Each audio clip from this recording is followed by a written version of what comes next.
This is about a great reset, as we have seen on the World Economic Forum website. Now is the time for a great reset. Written by Klaus Schwab, founder and chairman of the World Economic Forum. We have a choice to remain passive, which would lead to the amplification of many of the trends we see today: polarization, nationalism, racism, and ultimately increased social unrest and conflicts.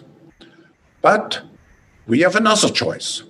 We can build a new social contract, particularly integrating the next generation.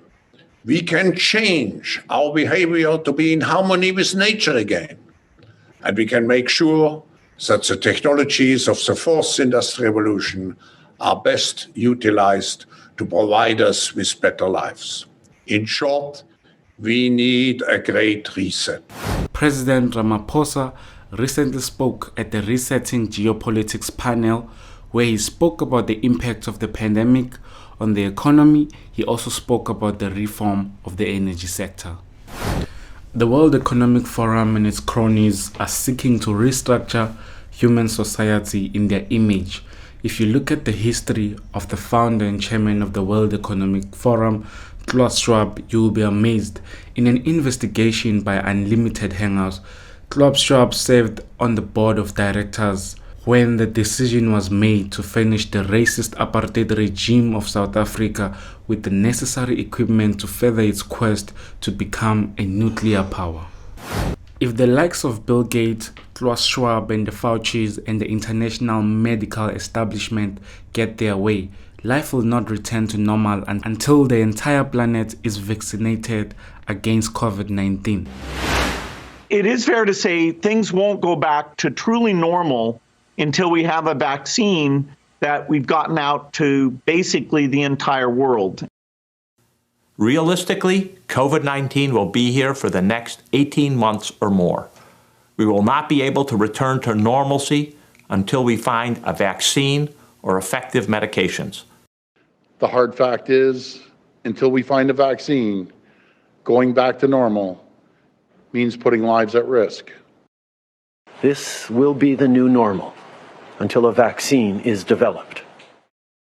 As I said, normal it will not be, at least until we had herd immunity and we have a vaccine.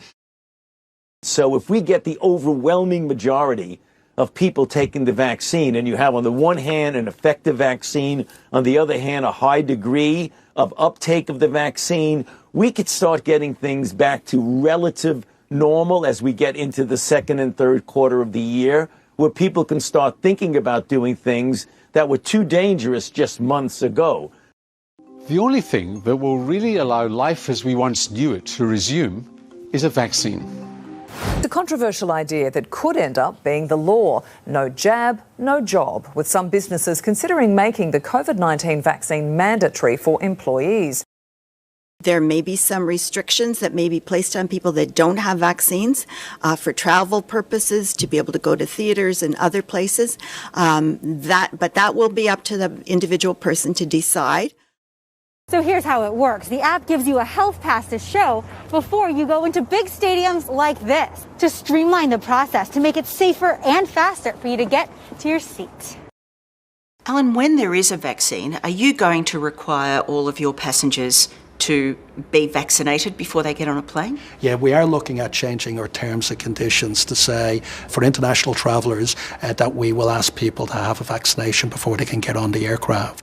South Africans are already being warned that if they don't take the jab, they might lose their jobs or access to public services.